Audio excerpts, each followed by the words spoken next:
So hello everyone, hope you guys are doing well है thumbnail हेरेर हजुरहरूले थाहा पाइसक्नु भएको छ आजको यो भिडियो चाहिँ के को बारेमा भनेर होइन हजुरहरूलाई चाहिँ आज म बाइनेरी अप्सनको चाहिँ अर्को एउटा स्ट्राटेजी होइन जुन चाहिँ कन्सल्टेसन एरियामा बेस्ट छ होइन त्यो स्ट्राटेजी आज एक्सप्लेन गर्न गइरहेको छु सो यो स्ट्राटेजीले पनि एकदमै धेरै राम्रो विन रेट जेनेरेट गरिरहेको हुन्छ होइन सो यसलाई चाहिँ आफूले पनि बुझेर चाहिँ इम्प्लिमेन्ट गर्न सक्यो भने अझ धेरै बेटर हुन्छ है सो ढिला नगरिकन यो स्ट्राटेजीलाई बुझौँ होइन यसमा के छ रुल्सहरू त्यो बुझौँ होइन त्यसरी हजुरहरूले आफैले पनि यसलाई चाहिँ प्र्याक्टिस गरिराख्नु भयो भने चाहिँ यो स्ट्राटेजीले पनि एकदम निकै नै राम्रो पर्फर्मेन्स दिन्छ है सो यहाँबाट सिधै आइक्यू अप्सनमा जाउँ होइन के छ भन्दाखेरि चाहिँ यो स्ट्राटेजी चाहिँ कन्सोलिडेसन एरियामा बेस बनाएर चाहिँ निकालेको स्ट्राटेजी हो होइन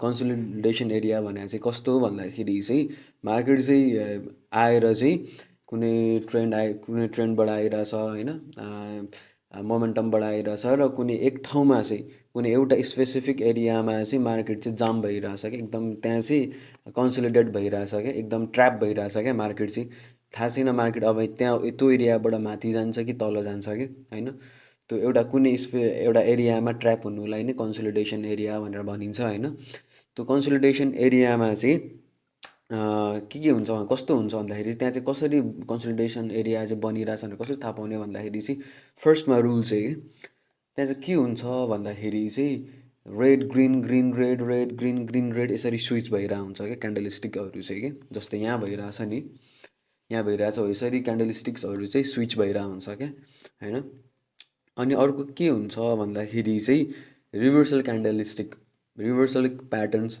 जस्तै इङ्गल्फिङ भयो मर्निङ स्टार होइन इभिनिङ स्टार्स होइन डार्क क्लाउड यस्तो यस्तो हुने भयो नि होइन तिनीहरू चाहिँ अनफोल्ड हुँदैन भन्नाले तिनीहरूले चाहिँ जस्तो तिनीहरूको एउटा क्यारेक्टरिस्टिक्स छ तिनीहरू चाहिँ जसरी एउटा चल्नुपर्ने हो होइन एउटा रिभर्सल प्याटर्न देखाइसके पछाडि रिभर्स हुनुपर्ने मार्केट हो नि त तर रिभर्स नभएर जुन ट्रेन्डबाट आइरहेको थियो त्यही ट्रेन्डमा चाहिँ मार्केट कन्टिन्यू हुन्छ कि होइन हो त्यस्तो त्यो एउटा क्यारेक्टरिस्टिक्सहरू देखाइरहेछ भने चाहिँ त्यो चाहिँ कन्सोलिडेसन एरिया हो भनेर बुझ्ने होइन जस्तै फर इक्जाम्पल यहाँ चाहिँ यो क्यान्डलले चाहिँ यहाँ के भन्ने एउटा यो डार्क क्लाउड पनि बनाइरहेछ इङ्गोल्फ पनि गरिरहेछ तर यहाँ के भइरहेछ भन्दाखेरि चाहिँ यो रिभर्सल प्याटर्न बनिरहेछ नि त तर यहाँ रिभर्स नभइकन चाहिँ यहाँ के भइरहेछ ग्रिन क्यान्डल बनिरहेछ कि है यस्तै कि त्यस्तै मर्निङ स्टार भएर मर्निङ स्टार बनिरहेछ मर्निङ स्टार बनिसके पछाडि मार्केट उठ्नुपर्ने तर फेरि कन्टिन्यू तलै गइरहेछ कि हो त्यस्तो भइरहेछ भने चाहिँ त्यतिखेर चाहिँ कन्सल्टेसन एरियामा छौँ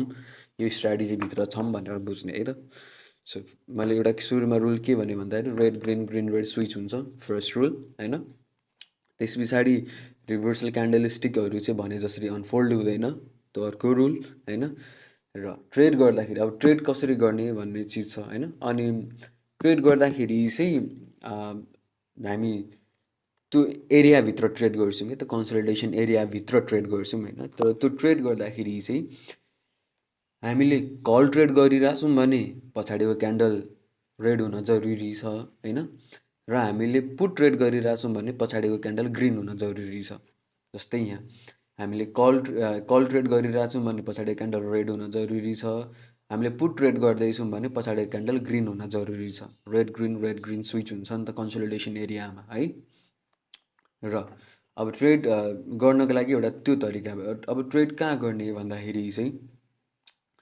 हामीले चाहिँ जहिले पनि एउटा अप ट्रेन्डमा सपोर्टमा गर्नुपर्छ डाउन ट्रेडमा रेजिस्टेन्समा गर्नुपर्छ ट्रेड होइन यहाँ लिउँ जहिले पनि यो एउटा जुन क्यान्डलस्टिक चाहिँ रिभर्स हुनुपर्ने एउटा प्याटर्न छ जुन एउटा रिभर्सल क्यान्डलस्टिक देखाइरहेछ रिभर्सल प्याटर्न देखाइरहेछ त्यसको चाहिँ त्यसलाई चाहिँ एउटा मास्टर क्यान्डलको रूपमा लिन सकिन्छ कि मास्टर क्यान्डलको रूपमा लिन सकिन्छ र त्यो मास्टर क्यान्डलको हाई र लोलाई चाहिँ माथिलाई रेजिस्टेन्स र तललाई सपोर्ट बनाउनुपर्छ है यो स्ट्राटेजीमा चाहिँ जस्तै कि यो ग्रिन क्यान्डल बनिरहेछ ग्रिन क्यान्डल बनिसके पछाडि यसले एउटा इङ्गुल्फ गरिरहेछ डार्क क्लाउड कभर बनाइरहेछ होइन त्यही पनि बिच एभरेजलाई ब्रेक गरिरहेछ यसको यो बिचको क्यान्डललाई यो अफकोर्स रिभर्सल प्याटर्न बनाइरहेछ नि त होइन तर रिभर्सल प्याटर्न नबनाइकन यो बनाइरहेछ भने यो बिचको क्यान्डल चाहिँ अब मास्टर क्यान्डल हुने भयो कि होइन अब यो मास्टर क्यान्डलको चाहिँ यो हाई होइन यसलाई र यो तलको यसलाई चाहिँ सपोर्ट एन्ड रेजिस्टेन्स लेभल बनाउनु पर्यो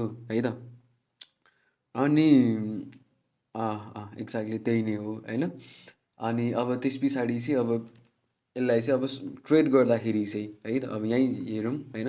ट्रेड गर्दाखेरि चाहिँ जब मार्केट चाहिँ कुनै ठाउँमा कन्सोलिडेट हुन्छ होइन, जब मार्केट चाहिँ कुनै ठाउँमा कन्सोलिडेट हुन्छ, त्यो कन्सोलिडेट हुँदाखेरि चाहिँ थाहा पाइहाल्ने हो मास्टर क्यान्डल कहाँ छ भनेर ठ्याक्कै हेर्ने, रिभर्सल प्याटर्न हेर्ने होइन। रिभर्सल प्याटर्न कहाँ अनफोल्ड भएको छैन त्यो हेर्ने, र अनफोल्ड भएको छैन भने चाहिँ त्यसलाई अब रेजिस्टेन्स र सपोर्ट ड्र गर्ने होइन, ट्र्याप भएको ठाउँमा हुनु पऱ्यो है होइन।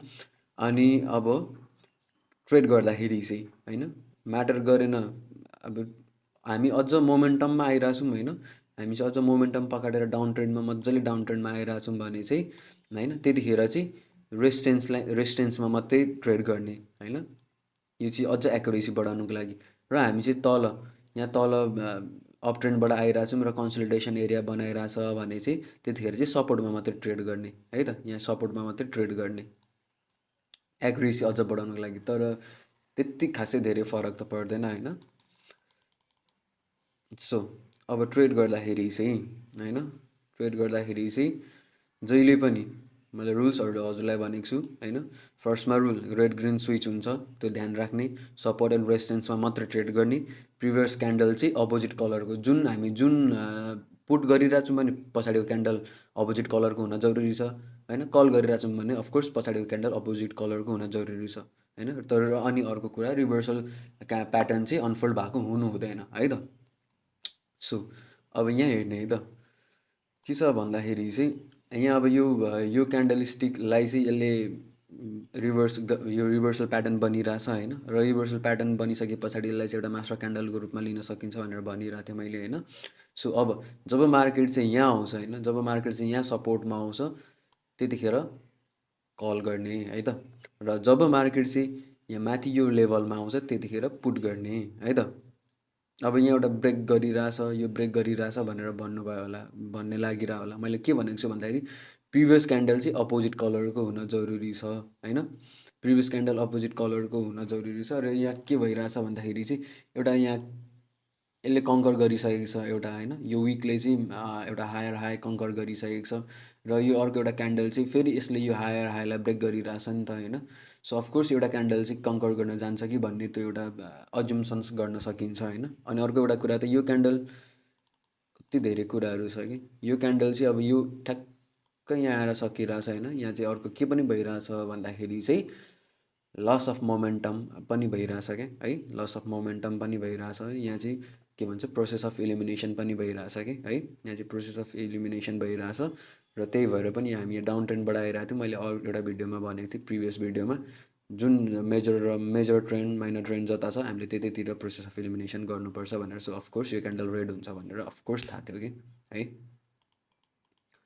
सो यही स्ट्राटेजीमै अहिले कुरा गरौँ होइन। जब यो त्यही भएर त्यसैले है मास्टर क्यान्डलको अप्पर र लोवरलाई सपोर्ट एन्ड रेजिस्टेन्स लेभल बनाउने, त्यस पछाडि जब मार्केट चाहिँ यो लेभलमा रेजिस्टेन्समा आइपुग्छ अपोजिट कलर बनाइरहेछ पुट ट्रेड गर्ने, जब मार्केट चाहिँ यो लेभलमा आइरहेछ, यो लेभलमा आइरहेछ र अपोजिट कलरको क्यान्डल बनाइरहेछ भने कल ट्रेड गर्ने है त।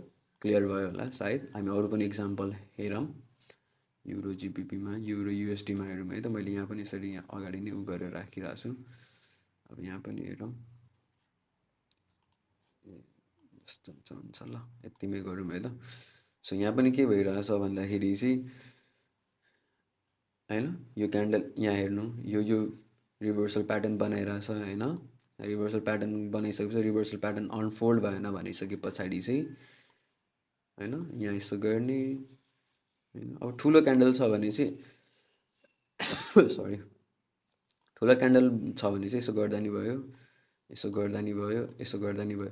जब क्यान्डल स्टिक यहाँ आइपुग्छ होइन, जब क्यान्डल यहाँ आइपुग्छ त्यतिखेर अपोजिट कलरको क्यान्डल छ होइन, यहाँ रिभर्सल क्यान्डल अनफोल्ड भएन, रातो बन्यो, रातो बनिसके पछाडि ग्रिनमा जाँदा नि भयो। तर यो बिचमा ट्रेड नगर्ने है त। जब यो लेभलमा आइपुग्छ, लेभलमा आउँदाखेरि मात्रै ट्रेड गर्ने। क्यान्डल लेभलमा आइपुग्यो होइन, यहाँ क्यान्डल लेभलमा आइपुग्यो कल ट्रेड, क्यान्डल लेभलमा आइपुग्यो यहाँ पनि एन्ट्री पोइन्ट मिलाएर हान्न जान्ने हो भने, एन्ट्री पोइन्ट मजाले हान्ने हो भने एन्ड यहाँ पनि विन हुनसक्छ। यहाँ पनि लेभलमा आइपुग्यो पुट ट्रेड है त, यसरी गर्ने होइन। अनि यहाँ अब यसरी यहाँ ब्रेक भएको छ त, यहाँ त के गर्ने भन्ने लाग्छ भने यो चाहिँ अर्कै थ्योरी हो है त, यो चाहिँ एउटा स्ट्राटेजी मात्रै हो होइन। यो स्ट्राटेजीलाई पनि आफूले प्र्याक्टिस गरेर गरेर गरेर इम्प्लिमेन्ट गरेर इम्प्लिमेन्ट गरेर चाहिँ अनि आफूमा त्यो के फ्यामिलियर हुन्छ कि स्ट्राटेजीभित्र चाहिँ है। सो एउटा होइन, अब अर्को पनि एउटा इक्जाम्पल हेरौँ, यहाँ पनि छ होइन। यहाँ पनि के भइरहेछ भन्दाखेरि चाहिँ एक्ज्याक्टली ठ्याक्कै त्यही नै है होइन। इङ्गुल्फिङ डिडन्ट अनफोल्ड कल है। यहाँ आयो मार्केट, मार्केट यहाँ आयो फेरि पुट, मार्केट यहाँ आयो लेभलमा कल, मार्केट यहाँ आयो लेभलमा पुट है त, मार्केट यहाँ आयो लेभलमा कल है त। मैले सायद धेरै भनिराख्नु पर्दैन होला है। अर्को एउटा पनि इक्जाम्पल रहेछ, ल यो इक्जाम्पल पनि हेरौँ है। कहाँ छ, यहाँ छ, यहाँ रहेछ। यहाँ पनि के भइरहेछ भन्दाखेरि यस्तै कि लेभल लेभल है, मार्केट यहाँ आयो पुट, मार्केट यहाँ आयो कल, मार्केट यहाँ आयो पुट, मार्केट यहाँ आयो कल है त। सायद यो कन्सल्टेसन एरियाको होइन यो स्ट्राटेजी चाहिँ लगभग बुझ्यो होला। बुझेको छैन भने पनि कमेन्ट बक्समा कमेन्ट गर्नुहोला, क्वेसन्सहरू सोध्नुहोला, म अफकोर्स रिप्लाई दिनेछु है। सो यो स्ट्राटेजी हजुरहरूलाई कस्तो लाग्यो होइन, भिडियो लामो पनि भइसक्यो होला, यो स्ट्राटेजी कस्तो लाग्यो, होप आशा छ राम्रै लाग्यो होला अफकोर्स होइन। सो केही बुझेको छैन भने चाहिँ कमेन्ट गर्नु होला होइन।